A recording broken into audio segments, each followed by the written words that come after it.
समाजामध्ये विघटक शक्ती आहेत की त्या वेगवेगळ्या पद्धतीनं चुकीच्या पद्धतीनं लोकांच्या मध्ये विषारी पसरून मुश्रीफ साहेब पराभूत होतात का याच्याकडे बऱ्याच काही अशा समाजातल्या लोकांचं काही लोकांचं असं लक्ष होतं. पण एवढं नक्की आम्हाला माहित होतं की साहेब या कोणत्याही शक्तीला बळी पडणार नाही.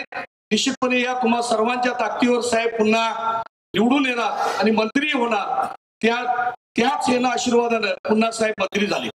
आणि खरोखर तुम्हाला सांगतो की साहेब आज गुंडू पाटलांनी सांगितलं की जसं कागलची MIDC 5 स्टार MIDC तुम्ही आज कागलला आणलात आणि राज्यामध्ये कशा प्रकारे MIDC असावी आणि कसे उद्योग असावेत आणि त्या उद्योगामध्ये आपल्या भागातली मुलं कशी लागतील अशा पद्धतीचा निश्चितपणे तुम्ही विचार करून हजारो पोरं तिथं तुम्ही लावण्यामध्ये निश्चितपणे यशस्वी झालेला.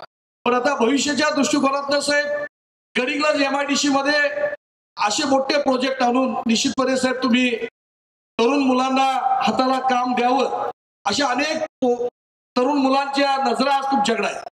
आणि खऱ्या अर्थानं आता या पुढच्या 5 वर्षामध्ये साहेब तुम्ही हाच अजेंडा तुमचा असावा. आमची विनंती आहे की तरुण मुलांच्या हाताला एकदा काम मिळालं की निश्चितपणे साहेब ही तरुण मुलं आयुष्यभर तुमची पाठ सोडणार नाही. आणि त्याचबरोबर गडिंग्लज नगरी हे एक फुटबॉलची पंढरी आहे. तर आज कडगाव आपल्या वडरगे रस्त्याला साहेबांनी 10 एकरचा ग्राउंड जो आपण म्हणतो ते गडिंग्लज शहरामध्ये अगदी अप्रोच असणार वडरगे रस्त्याला जिल्हा परिषदच्या आधिपत्याखालचं जे ग्राउंड आहे तिथं अनेक झाडं झुडपे होत्या ते तिथलं सगळं काढून घेऊन निश्चितपणे आज साहेबांनी काम जोरात चालू ठेवलेलं आहे. आता जवळपास माझ्या माहितीप्रमाणे जवळपास 3.5-4 कोटी रुपये खर्च करून तिथला फुटबॉलचं ग्राउंड आतलं तयार झालेलं आहे. तिथली भोवतालची तिची गटर्स तयार झालेले आहेत. तिथे आता राहिलेली झाडं तोडण्यासाठी पंचिंग झालेलं आहे, त्याचं नंबरिंग झालेलं आहे. तर लवकरात लवकर साहेब ते सुद्धा कशा पद्धतीने लवकर ते पूर्ण होईल याच्याकरता साहेब निश्चितपणे तुम्ही प्रयत्न करून आम्हाला ते फुटबॉल ग्राउंड लवकरात लवकर उपलब्ध करून द्यावं असं माझी कळकळीची विनंती आहे. आता हे सगळं होत असताना मनामध्ये आमची एक शंका होती की बऱ्याच लोकांना लोकसभेच्या निवडणूक झाल्यानंतर आपल्याला असं वाटत होतं की या राज्यामध्ये आणि या देशामध्ये महाविकास आघाडीची सत्ता येते काय अशा पद्धतीचं एक चित्र तयार झालं होतं. पण अगदी तुम्हाला सांगतो या राज्याचे राष्ट्रवादी काँग्रेस पक्षाचे प्रमुख आदरणीय अजितदादा एक चांगला उपक्रम राबवला की तो लाडकी बहीण योजना राबवली, शेतकऱ्यांच्यासाठी योजना राबवल्या वीज माफीची.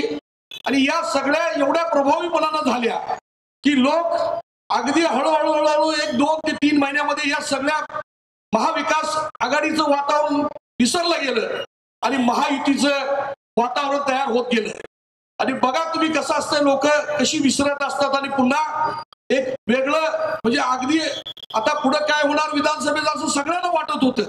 या राज्यामध्ये आता कधी महायुतीची सत्ता येईल असं कुणाला वाटतही नव्हतं लोकसभेच्या निवडणुकीनंतर. पण निश्चितपणे आदरणीय मुश्रीफ साहेब असतील, अजितदादा असतील किंवा राज्यातले अनेक असे नामवंत मंत्री महोदय असतील, ही सगळी मंडळी एक जनतेला काय लागतंय, जनतेची खरोखर काय अडचण आहे हे लक्षात घेऊन निश्चितपणे अशा काही चांगल्या योजना आणल्या आणि त्याच्यामुळे निश्चितपणे पुन्हा महायुतीची सत्ता. आज जर बघितलं तर विरोधकांची अवस्था वाईट आहे. आज जर बघितलं तर महायुतीच्या जवळपास 237 जागा एवढ्या उच्चांकी सीटा ज्या निवडून आल्या हे खऱ्या अर्थानं हे खरोखर मुश्रीफ साहेबांसारखे प्रत्येक तालुक्यांमध्ये अशी काम करणारी मंडळी आज आमदार म्हणून तिथे गेलेली आहे. आणि म्हणून मी सांगतो की भविष्यामध्ये तुम्ही तुमची शक्ती ही कायम सदैव निश्चितपणे मुश्रीफ साहेबांच्या पाठीशी ठेवा अशी माझी कळकळीची विनंती आहे. आता या निवडणुकीचा परिणाम मुश्रीफ साहेब निवडून येणं किंवा पडणं हा त्यांच्या दृष्टिकोनातून फार महत्वाचं नव्हतं. पण मी एवढंच सांगतो की याचे परिणाम खूप वेगवेगळे होणार होते की गरिबाच्या हाताचा जो काम आहे किंवा गरिबाच्या अडीअडचणी आहेत त्याचं कसं होईल.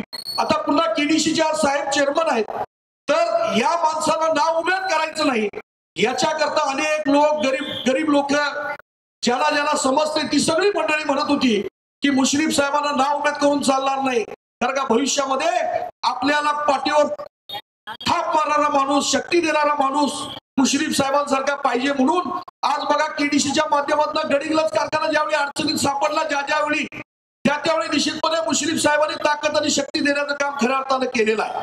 त्याचबरोबर आजरा कारखान्याचं घ्या, आजरा कारखान्यात सुद्धा ताकद आणि शक्ती देण्याचं काम, आर्थिक बळ देण्याचं काम खऱ्या अर्थानं मुश्रीफ साहेबांनी केलेलं आहे. अशा अनेक जिल्ह्यातल्या शिखर संस्था तालुका स्तरावरच्या ज्या संस्था आहेत त्यांना केडीसीच्या माध्यमातून अतिशय चांगली शक्ती देण्याचं काम खऱ्या अर्थानं केलेलं आहे. आणि म्हणून मी सांगतो की असल्या नेत्याची जोपासना करणं, त्यांना ताकद देणं, शक्ती देणं खऱ्या अर्थानं तुमचं आणि आमचं काम आहे. भविष्यामध्ये अशी शक्ती तुमची साहेबांना निश्चितपणे पाठीशी राहावी आणि उद्याच्या या सगळ्या घडामोडीमध्ये जिल्ह्याचं पालकमंत्रीपद साहेबांना पुन्हा मिळावं असं कळकळीची काळभैरवचरणी प्रार्थना करतो आणि थांबतो. जय हिंद, जय महाराष्ट्र.